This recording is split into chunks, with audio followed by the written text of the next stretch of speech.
विपक्ष को सरकार पर भरोसा नहीं है। अब इसी को संसद में लेकर आ रहे हैं। नो कॉन्फिडेंस मोशन जो है वो विपक्ष की तरफ से लाया जा रहा है। आम आदमी पार्टी के सांसद संदीप पाठक मेरे साथ है। संदीप जी, ये लाना हास्यास्पद नहीं लग रहा? क्योंकि नंबर सबका है ही नहीं। नहीं, बिल्कुल हास्यास्पद नहीं लग रहा है। हास्यास्पद सरकार की परिस्थिति लग रही है। आज देखिए, विपक्ष अपने धर्म का पालन कर रही है। विपक्ष के पास जो जो ऑप्शंस अवेलेबल हैं, हम सारे ऑप्शंस को उपयोग करके मणिपुर की जनता के साथ खड़े होना चाह रहे हैं, उनके दुखों में सहभागी बनना चाह रहे हैं, हत्या और नरसंहार को रोकने का प्रयत्न कर रहे हैं। हास्यास्पद तो भारतीय जनता पार्टी के लिए, इतिहास इनको इनके इस दुर्भावना और इस कुकृत्य के लिए इनको माफ़ नहीं करेगी कभी भी। आप देखिए, 2.5 से 3 महीने हो गए मणिपुर में। 2.5 से 3 महीने में सैकड़ों लोगों ने जान गंवा दी, 50 हज़ार लोग डिस्प्लेस्ड हो गए। हमारी माताओं और बहनों के साथ निर्वस्त्र करके जो ये कर रहे हैं वो बोलने और सोचने लायक भी नहीं है। रूह कांप उठता है। जिस 21वीं सदी में, आज के भारत में, आपके देश के एक हिस्से में इस तरीके की अगर वारदातें हो रही है, आप कैसे चैन से सो सकते हो? मतलब धिक्कार है उस आदमी को जिसके आंख में आंसू ना आए और जिसका दिल कांप ना उठे। हास्यास्पद तो भारतीय जनता पार्टी की स्थिति है। इनको ये लग रहा है कि इनके पास जो बल है और संख्या है, संख्या के बल पर हम कुछ भी कर लेंगे। पर यही अहंकार होता है। रावण को भी यही अहंकार था। वो रावण कहते थे कि जब मैं चलता हूं तो धरती डोलती है, और उस धरती ने फिर एक दिन उसको निगल लिया। जनता चुपचाप देख रही है। इनके अहंकार की पराकाष्ठा हो चुकी है। जनता भी अपने धर्म का पालन करेगी। हम अपने धर्म का पालन कर रहे हैं। हमें परिणाम की चिंता नहीं है। हमारे पास जो ऑप्शन अवेलेबल है हम लड़ेंगे। हमको हारने से भी मतलब नहीं है। हमारा जीतना, हमारा हारना इंपॉर्टेंट नहीं है। हम इंपॉर्टेंट नहीं है। पॉलिटिकल पार्टीज इंपॉर्टेंट नहीं है, देश इंपॉर्टेंट है। मेरा भी अगला सवाल यही होने वाला था कि इससे हासिल क्या होगा? गिर जाएगा, आप भी जानते हैं। हासिल ये होगा कि इस सरकार को हम जगाने की कोशिश कर रहे हैं कि आप जागो।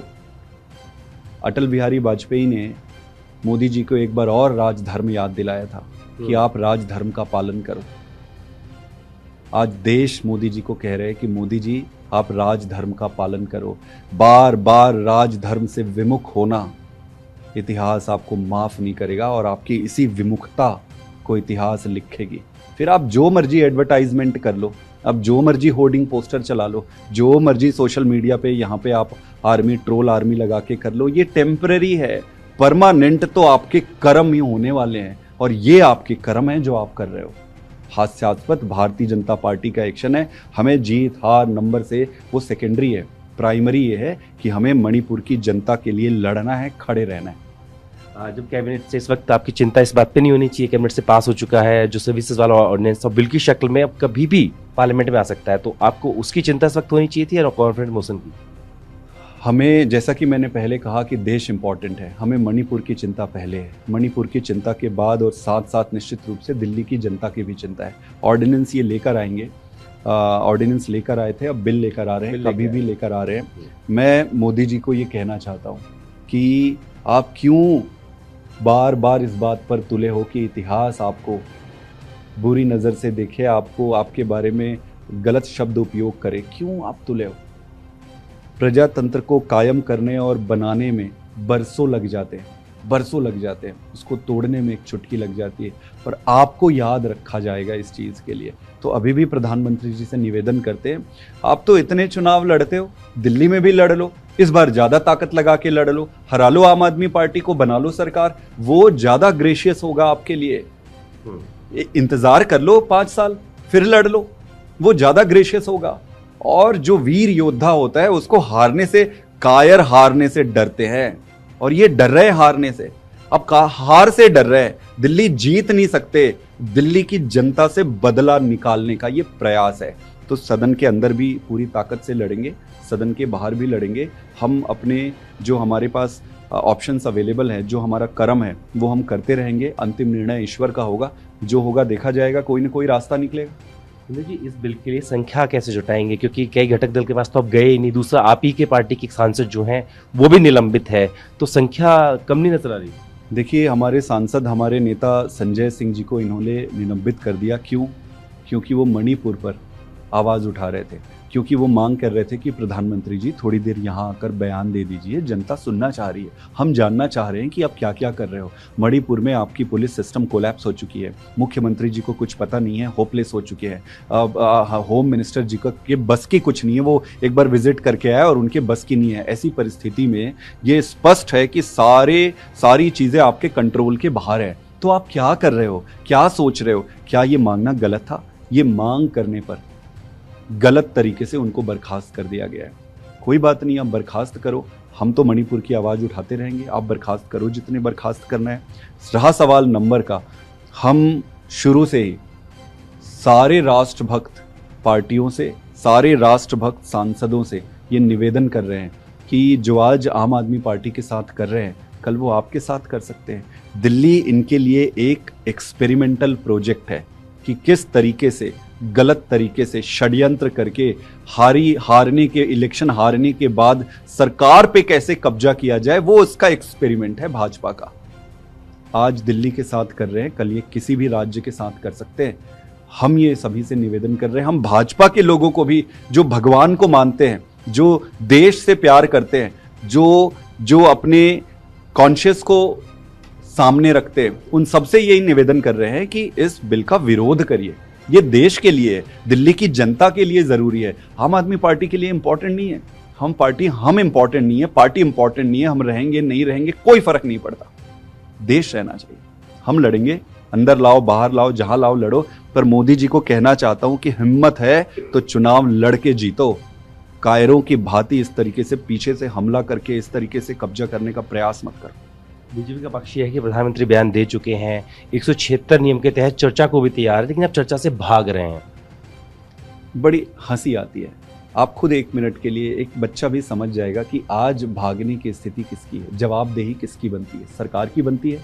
विपक्ष तो प्रश्न पूछेगा, सरकार की जवाबदेही बनती है। तो भागने की स्थिति किसकी है? सरकार की, नंबर 1। नंबर 2, मैं आपको समझाता हूँ। 176 जिसकी ये बात कर रहे हैं, वो बड़ा शॉर्ट टर्म डिस्कशन होता है, जहां पर सैकड़ों नहीं, उसमें ये 30 मिनट्स की डिस्कशन के लिए कह रहे थे। 30 मिनट के डिस्कशन होता, प्रधानमंत्री जी आते नहीं आते, नॉर्मल, मतलब ये लिपापोती वो करने वाली बात होती है ना, कि सीरियसनेस नहीं है। 246 जो होता है वो स्पेसिफिकली इमरजेंसी सिचुएशन के लिए बनाया गया है, ऐसी ही परिस्थिति के लिए बनाया गया है। और ऐसी परिस्थिति में बनाया गया है कि जहां सारी चीजें परिस्थितियां विरोध में होती है, तब इस पर डिस्कशन होता है, जिसमें पूरे दिन सारे बिजनेस सस्पेंड किए जाते हैं। सारे बिजनेस सस्पेंड करके प्रधानमंत्री जी सदन में आते, जरूरत पड़ती तो वोटिंग होती। क्या मणिपुर की जनता के लिए हम इतना भी नहीं कर सकते कि एक दिन का बहस नहीं करा सकते? मतलब ये बड़े शर्म और दुर्भाग्य की बात है। और सरकार कहती है कि 176 में, सरकार को क्या प्रॉब्लम है? 176 में करो, इसमें करो, उसमें करो, फलाने में करो, ढिमके में करो। How does it matter? Why are we stuck on a technical thing? Let the debate go on for a day, let the continuous debate and uninterrupted debate go on. नहीं, उनको ये नहीं करना है। ये अब चिट्ठी लिख रहे हैं अमित शाह जी कि हम बहस करने तैयार हैं। राज्यसभा की टीवी में सारा कुछ दिखता है। अब तो इन्होंने टीवी पर भी कब्जा कर लिया। आप, बड़ी हंसी आती है, विपक्ष की तरफ एक बार भी टीवी का वो जो उनका कैमरा है नहीं घूमता है। मतलब इतनी ओछी राजनीति ये दिखाता है कि अंत निकट है। बहुत ही संक्षिप्त सवाल मैं चाहूंगा कि बिल जो है वो, और जो सर्विसेज को लेकर है, पहले राज्यसभा में आने की खबर है, उसको लेकर क्या लग रहा है इसको रोक पाएंगे? कोशिश करेंगे अपने तरफ से, बाकी भगवान की जो मर्जी होगी, भगवान कुछ ना कुछ रास्ता निकालेंगे। हम कोशिश करेंगे जहां पर भी आए। अब जब आ ही गया है तो उससे डरना क्या है? हम हाथ जोड़ के निवेदन कर रहे हैं कि आप मत लाओ, आप बड़े दिल का परिचय दो, आप मैग्नेनिमस बनो, आप सामने से चुनाव लड़ो और जीतो। बाकी जगह जीत रहे हो, यहां पर भी जीतो, क्या दिक्कत है? इसके लिए, दिल्ली के लिए आपको इतिहास कभी माफ नहीं करेगा। पर आप अगर लेकर आ रहे हो तो हम लड़ेंगे।